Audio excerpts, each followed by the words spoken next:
আসসালামু আলাইকুম। আজ সোমবার ১৩ই শ্রাবণ, ২রা সফর, ২৮শে জুলাই। বাংলাদেশ বেতার, রাজশাহী। স্থানীয় সংবাদ পড়ছি আব্দুর রহমান মাসুম। মাদকদ্রব্য নিয়ন্ত্রণ অধিদপ্তরের মহাপরিচালক মোহাম্মদ হাসান মারুফ বলেছেন, মাদকের জন্য বিশেষ আদালত গঠন করা হবে। আপাতত ৮টি বিভাগে মাদক আদালত করা হবে। মাদক আদালত করা হলে মাদকের মামলা দ্রুত নিষ্পত্তি করা যাবে।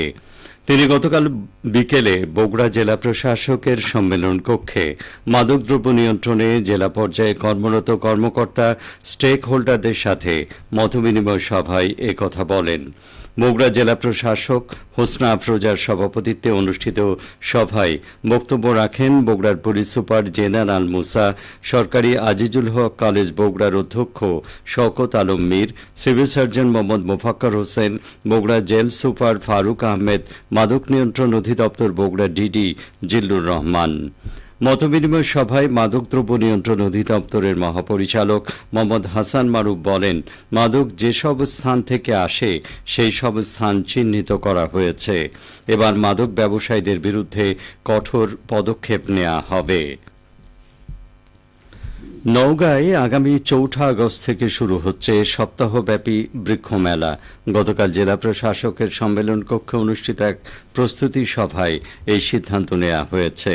সভায় সভাপতিত্ব করেন জেলা প্রশাসক মোহাম্মদ আব্দুল আউয়াল। সভায় অংশীজনদের মতামতের ভিত্তিতে শহরের নওজোয়ান মাঠে বৃক্ষমেলার আয়োজন করার সিদ্ধান্ত হয়। বৃক্ষমেলার মধ্য দিয়ে বৃক্ষরোপণ ও প্রকৃতি রক্ষায় সর্বস্তরের মানুষের মাঝে সচেতনতা গড়ে উঠবে বলে বক্তাগণ আশাবাদ ব্যক্ত করেন। সভায় বিভিন্ন সরকারি দপ্তরের কর্মকর্তা উপস্থিত ছিলেন। শহীদ জিয়াউর রহমানের ভাতিজি মাইলস্টোন স্কুল অ্যান্ড কলেজের শিক্ষিকা মহিয়সী নারী মেহেরিন চৌধুরীর আত্মত্যাগ ও বিমান দুর্ঘটনায় নিহত সকল শিক্ষার্থীদের স্মরণে বগুড়ার গাবতলী উপজেলায় গতকাল বৃক্ষরোপণ করা হয়েছে। গাবতলী উপজেলা পৌর জাসাসের আয়োজনে গোরদহ ব্রিজে বটগাছ লাগিয়ে ৯ দিনব্যাপী ওয়ার্ড ভিত্তিক বৃক্ষরোপণ কর্মসূচির উদ্বোধন করা হয়। কর্মসূচির উদ্বোধন করেন জেলা বিএনপির সহসভাপতি ও উপজেলা বিএনপির সভাপতি মোর্শেদ মিল্টন। এ সময় বক্তারা বলেন, পরিবেশ রক্ষা ও জলবায়ু পরিবর্তন মোকাবেলায় বৃক্ষরোপণের গুরুত্ব অপরিসীম। বৃক্ষরোপণ শেষে নিহতদের আত্মার মাগফিরাত কামনায় দোয়া ও মোনাজাত অনুষ্ঠিত হয়।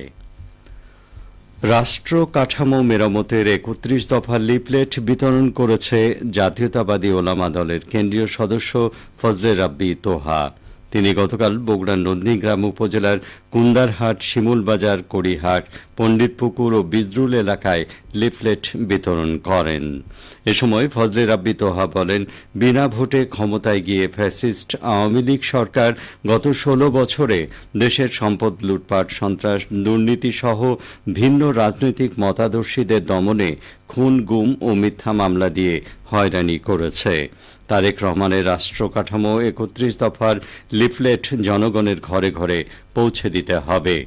এ সময় উপস্থিত ছিলেন নন্দীগ্রাম পৌর বিএনপির সাবেক সভাপতি আহসান বিপ্লব রহিম, উপজেলা বিএনপির সাবেক সাধারণ সম্পাদক গোলাম রব্বানী, সাবেক সহসভাপতি ফারুকুল ইসলাম ফারুক, উপজেলা যুবদলের যুগ্ম আহ্বায়ক মহাব্বত আলী।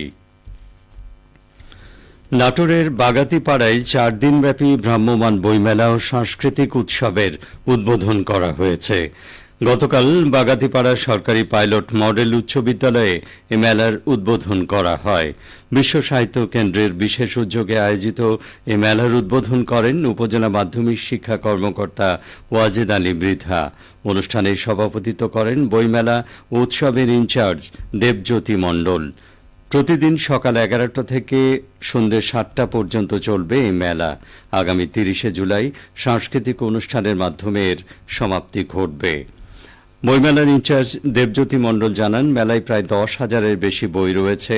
সাহিত্যের বিভিন্ন শাখা, উপন্যাস, কবিতা, গল্প, প্রবন্ধ, নাটক, জীবনী, বিজ্ঞান, ইতিহাস, দর্শন, ধর্ম, অনুবাদ, স্বাস্থ্য, রান্না, ভাষা শিক্ষা সহ শিশু কিশোরদের জন্য রয়েছে আকর্ষণীয় সংগ্রহ।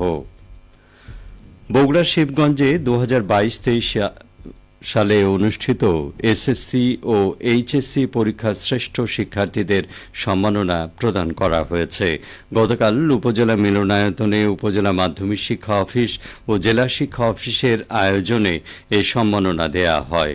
অনুষ্ঠানে উপজেলা নির্বাহী অফিসার জিয়াউর রহমান সভাপতিত্ব করেন। এতে প্রধান অতিথি ছিলেন বগুড়া সরকারি মুজিবুর রহমান ভান্ডারী মহিলা কলেজের অধ্যক্ষ বেল্লাল হোসেন।